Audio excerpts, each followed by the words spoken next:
What's going on YouTube? Today we're going to be doing an unboxing and full setup of the Nintendo Switch 2. Let's get into it.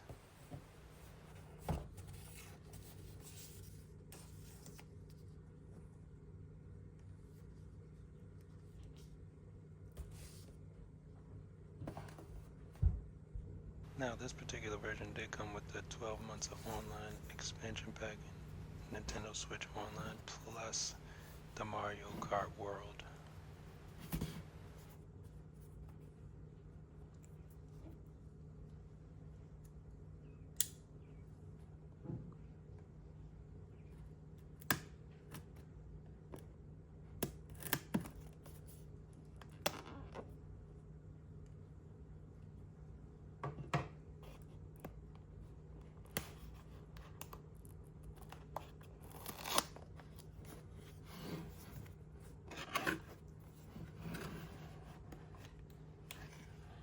Now once you open the box, you are met with that large display, clearly bigger than the original Nintendo Switch. I will be doing a size comparison later in the video, but opening up the first Joy-Con here, and immediately once I felt it, you can clearly feel the difference. They are larger than those Nintendo Switch Joy-Cons, the original ones. They actually feel pretty good, pretty solid.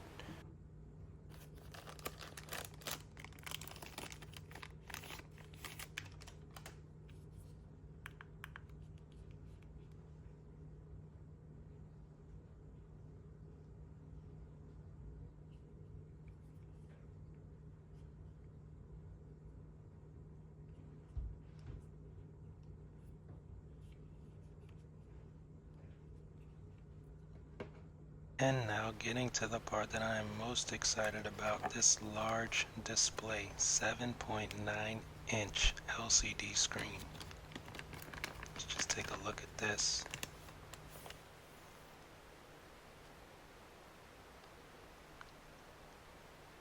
Looks great.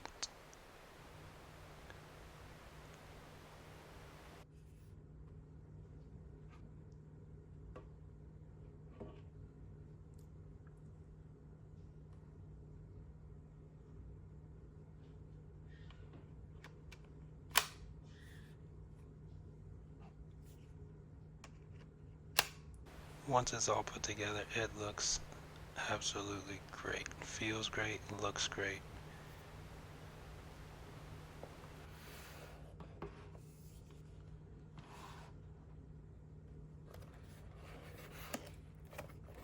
Now let's check out what else we got in the box. Open this up, and like I mentioned before, this is the Mario Kart digital version copy. You got your owner's manual here, some verbiage to read through, a nice new HDMI cord if you ever want to dock it for dock mode, ultra high speed, and you got your additions to the controllers or Joy-Cons.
Let's go ahead and see what this looks like on the Joy-Con. So you go ahead and take this part, and actually should just clip into place. There we go. Nice sleek look. I like the new design. I like the way it looks.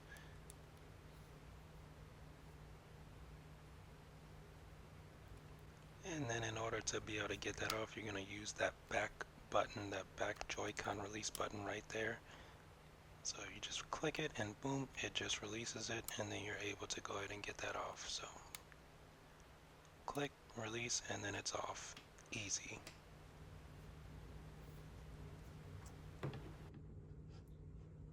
And then moving on to what else we have in the box here. So we got the power brick, the Nintendo. It's got the Nintendo badge on the side there. Looks nice. Some verbiage on the back. Obviously standard wall, and a USB-C port.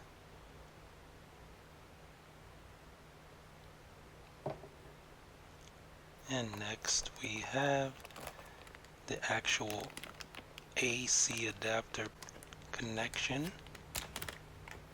So it's USB-C on both sides of that cord. Also has the Nintendo badging on both ends of the cord as well. Nice sleek look. That all jet black.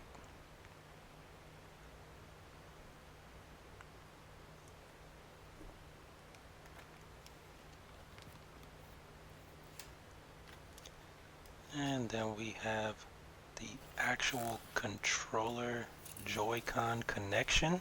So whenever you're playing in dock mode, you can connect those Joy-Cons directly to here and get the feel of an actual controller. Once again, it just magnetizes right in there, clicks in, and you're good to go. Just go ahead and add the second one here so you can kind of get the feel and see what it looks like when it's both together.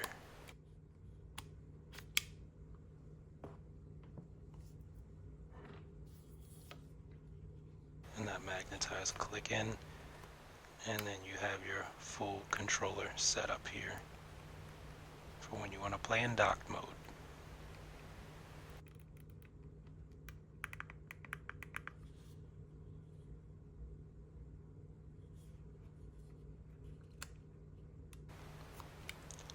And you use that back release button, like I mentioned before, located on the back of the Joy-Con. Just press it and it pops right on out for easy removal.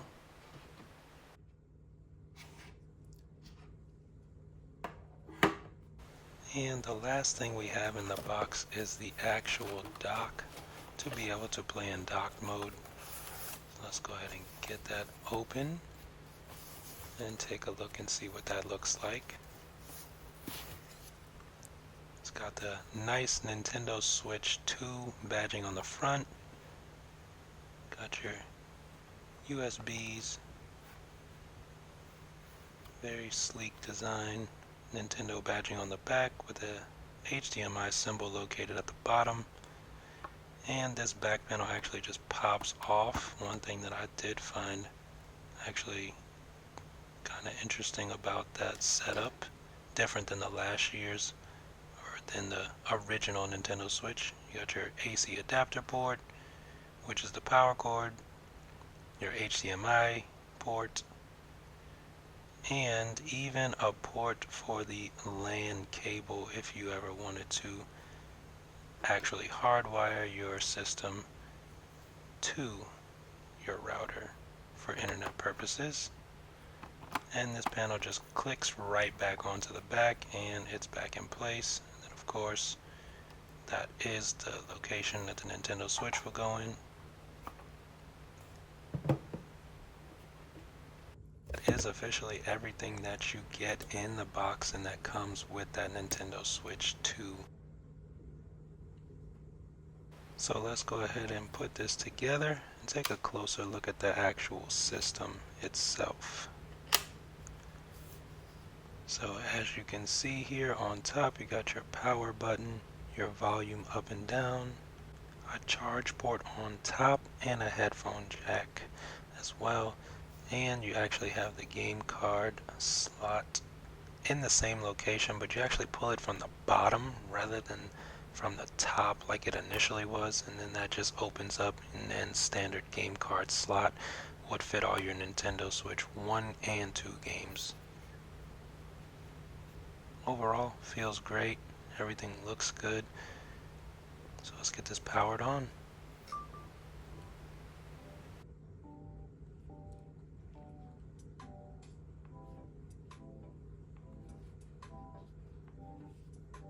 Another feature I forgot to mention was the actual updated kickstand as well. Different from the kickstand on the original Nintendo Switch and Nintendo Switch OLED models. It takes up the whole back, and it's actually more sturdy than I anticipated. It's actually stronger. And in this part you actually see where the SD card slot is, but it actually is only for SD Express, micro SD Express cards. So here I went ahead and brought out my original Nintendo Switch, and you can clearly see that sizable difference in the screen size. I mean, the whole thing basically fits in the new Nintendo Switch 2, the whole machine. So just giving you a comparison to see how much larger that actual Nintendo Switch 2 screen and just overall console is compared to the original.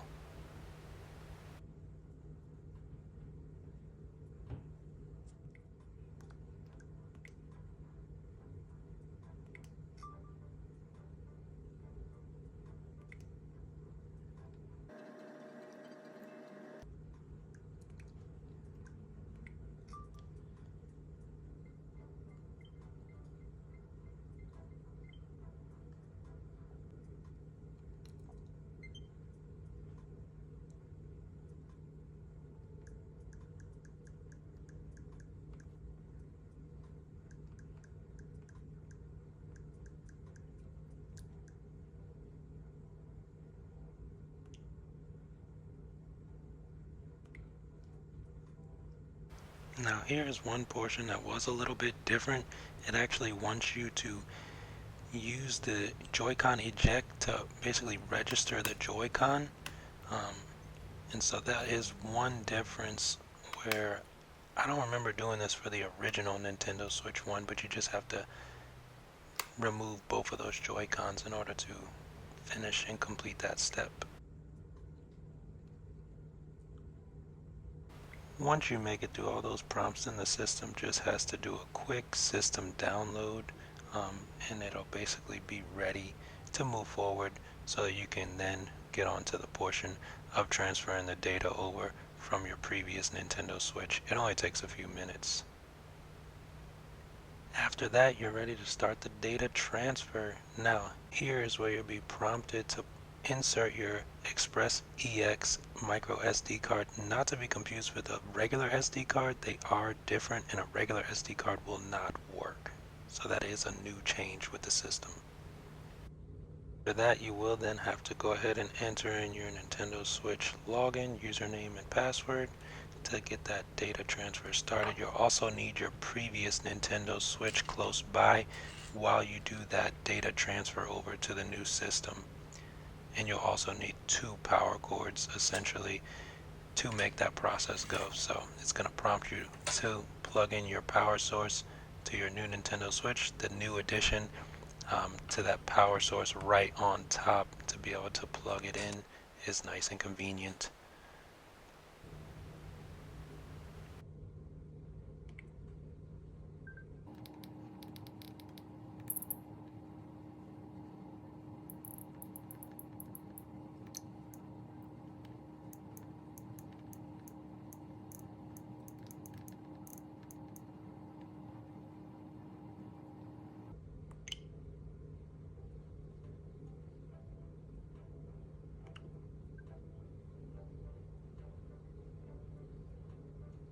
Once that setup is complete, you should receive the screen informing that that setup is complete. Once you do that, all you have to do is select the home button. It should go ahead and load. You no longer need your previous Nintendo Switch at that point. So hit the home button, and it should mirror everything that you see or have seen on your previous Nintendo Switch should look identical, should have all your things transferred over, all your information. It should all be there, all your games, various data, so on and so forth. If you're seeing that, then that means you're all set up. After that, you're all good to go. So if this video helped you, please like, comment, and subscribe. I hope you enjoyed the video, and thank you for watching.